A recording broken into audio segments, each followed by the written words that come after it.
Hello everyone, thank you for joining me. I have done half of the patch notes on another video just because they were kind of general information. We have now got all the buffs and nerfs and things like that, so I will go through those for you for our new season. To begin with, we've got firing range updates, added options to customize your firing range experience. Dummies can now strafe left and right. You can control how fast they move, whether they crouch, and what shield levels they will start with. Dynamic stats appear anytime you deal damage. Hit indicators will help you track the spray patterns of your guns. Unlimited ammo in the firing range there, so you don't need to keep going back and forth. Patch notes. Legendary shotgun bolt, so it has the same perks as Mad Maggie, I believe. So it automatically reloads when you're sliding, whether you're holding the gun or you've got it stowed away. Care package rotation. Hemlock enters the care package. Rampage is coming out. Crafting rotation. Longbow and Vault are in. The G7 and the car are out. Gold weapon rotation. So we've got the Nemesis, Rampage, PK, Wingman, and 99. Envil receiver is being removed, and the hammer points for the Mozambique and the 2020 are going in. Car reduced base ammo from 20 to 19, 99.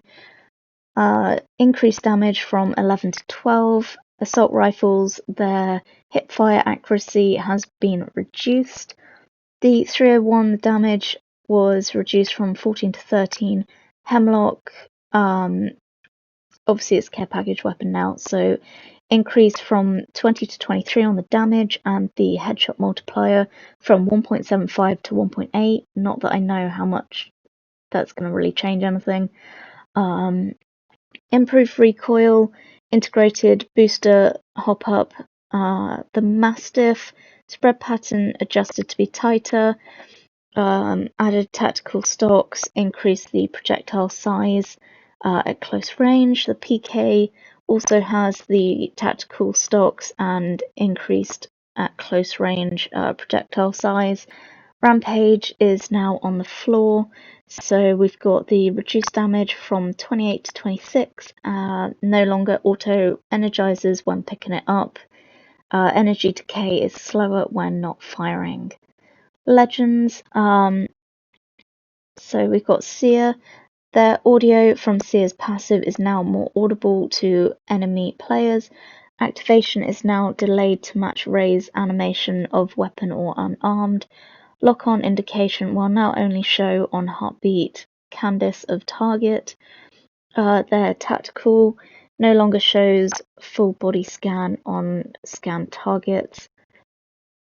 Ultimate no longer reveals on initiation. Duration reduced from 30 to 25 seconds. Cooldown increased from 120 to 180 seconds. That's quite a lot. Bloodhound. Bloodhound's got some really nice stuff here. It's all kind of based around the White Ravens now. Obviously, if you don't know what's going on with that, I will link a video at the end for you about that. So let's see. White Ravens will now occasionally spawn near Bloodhound and can be interacted with or scanned to trigger them to fly towards enemies. They will also leave a misty trail behind for Bloodhound to follow, and using the White Raven will recover 25% of your tactical and ultimate. Scanning the White Raven will fully refund the tactical charge. Eye of the Allfather, so reduced full body scan time from 3 seconds to 1. Diamond target on scanned enemy was unchanged. So the Beast of the Hunt no longer recharges or speeds up the cooldown rate for Bloodhound's tactical. Will launch a White Raven that flies towards the nearest enemy. Killing an enemy while in Beast of the Hunt also trigger a White Raven. Mirage. Mirage can and his ally now remain cloaked after reviving for 3 seconds, but your weapons will stay stowed, and if you pull a weapon out, it'll uncloak you. Bamboozles are now only triggered by bullet fire and melee. Enemies who are bamboozled now receive notification on their screen. The bamboozle icon marker now tracks the bamboozled player's movement. Bamboozle icon marker duration increased from 2.5 to 3.5 seconds. Pathfinder. So obviously with the change up of the legends, Pathfinder now doesn't really do anything with survey beacons. Their ultimate charge and 10-second ultimate cooldown reduction are now gained by revealing care packages with the skirmisher ability. Their zipline, so the max range has been increased by 60% and the speed has been increased by 66%. Acceleration and exit speeds adjustments, targeting improvements including updated visual and audio cues, Wraith Portal. Distance has been doubled from 76 to 152 meters, but the portal duration time has reduced from 60 to 45 seconds. One cool thing though is Wraith now increases speed over time while creating the portal.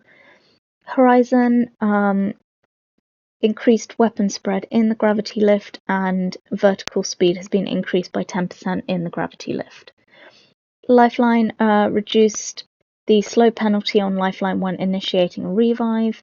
The care package decreased the drop animation speed from 14 to 8 seconds and increased the deployment range of the care package. Ranked map rotations. The maps themselves will rotate every day, a whole 24 hours, and the first split will be World's Edge, Stormpoint, and Broken Moon. Quality of life, added map rotation previews. Players can now be in any team in Gunrun, and increase the odds of being in Team Nessie. Team Nessie is now viewable for all teams. Added new indicator on HUD unit frames for rating leader in control. Consumables now show a progress bar for teammates next to their unit frame on the HUD, similar to reviving. Added damage to the scoreboard in control. Increase the minimum distance between airdropped replicators and other airdrops. Map features, when accessing full map, now reflect currently selected class perk info. So obviously depending on who you play will show different things on the map there.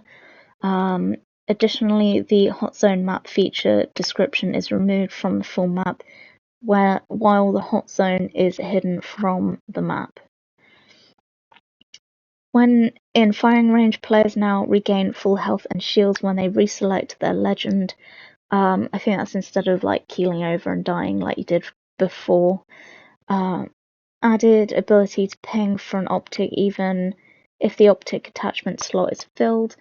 That's really good because I can never find a bruiser. Slightly increased audio for enemies attaching, riding, and detaching from zip rails. Adding credits to items inspired and designed by creators. That's really cool. I'm glad they've done that. Our bug fixes. Now we've got quite a lot, so you're going to have to hang on and try and comprehend what's going on. I've read through them and there's just quite a lot here. So, fix for Crypto's drone not being centered on 1610 resolutions. Fix for players not being able to emote if they were dead during the champion sequence. Fix an issue where the MRB disappears if players holding it leaves the match. Various UI bugs and improvements to the private match flow. Various bug fixes to cosmetic items. Fix for the weapon camera in Loadouts tab not resetting to the correct position when exiting a weapon from the Charm sub-tab. Fix for footer buttons in Seasonal Quest not being clickable. Fix for players' crosshairs being present sometimes during the champion sequence. The Hide Hints option no longer hides the waving person icon on items your teammates can use. Fix a bug where if a team was emptying gun run, the HUD would display incorrect information. Fix for remote camera sometimes passing through walls. That was kind of funny though sometimes. Now we've got the legend-based ones. So Seer fixed an issue where Seer's ultimate could be crushed by swinging doors. Fixed an issue where Seer's ultimate and Crypto's drone would block large sliding doors. Fix for cases where Seer would have issues scanning Crypto. Fix for the heartbeat sensor working through Catalyst's ult when placed on uneven surfaces. Fix for cases where Seer's tactical can get users stuck if used when they are crafting. Valkyrie fixed a bug where her animation warps in the in-flight meal emote. Fix bug where the ultimate is not refunded / not placed if a user is getting hit with Seer tactical right when using it. That's for Newcastle. Crypto fixed an issue where the drone would be destroyed when Crypto's knocked but not eliminated. Fix for a bug where Crypto's drone scanning can block Catalyst from reinforcing doors. Fix for cases where his ultimate stops from deploying if Crypto gets downed. Catalyst fix a bug where their tactical makes it difficult to interact with ziplines, death boxes, and loot bins. Fix a bug where player is unable to use melee attacks through Catalyst's ultimate. Fix an issue where players could be stuck after being hit with Seer's tactical while using a crafting station. Fix an issue where Seer's move speed would be higher in ADS while unarmed with the heartbeat sensor disabled. Fix an issue where Crypto would not be scanned by Seer's tactical while he was piloting the drone and the drone was not also hit by the tactical.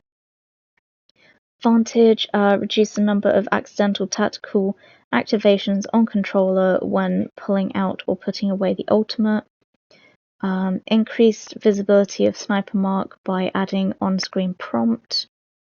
Using tactical in areas blocked by geo can result in the players getting launched into the air. I didn't know that was a thing with Vantage. That's a bit weird. Fixed an issue where when Newcastle's ultimate was interrupted, it would not correctly refund his ultimate. Some of these are kind of repeated as well for some reason. Fixed an issue where Newcastle would continue to target allies when phased with his ultimate. Fixed a rare issue where Newcastle's tactical could get hung in the air and not deploy. Fixed an issue with Black Hole that would allow it to pull players through walls and around corners incorrectly. Fix an issue where swapping legends in the firing range would crash if bleeding out as Revenant. Fix an issue where swapping legends in the firing range while in Crypto's drone would crash. Fix an issue where Newcastle's ultimate could fail to deploy on landing. Fix an issue where spectator swapping between two players being healed by Doc would crush the spectator. Lifeline fix an issue with the ultimate cooldown appearing to need 101% charge. Fix an issue where the ultimate is ready prompt could appear while player is still in skydive, like at the start of the game. Fixed a bug where the previous season rank is being shown on enemy gladiator cards. Reduced accidental launches on controller. Fixed missing error pop-up on launch for unsupported hardware. Fixed an issue where some emissive textures would not appear in third person. Let me know what you think of those patch notes and what you're kind of looking forward to with this new season. Don't forget to like, comment, and subscribe. I love hearing from all of you. As always, guys, stay safe, and I will see you in the next one.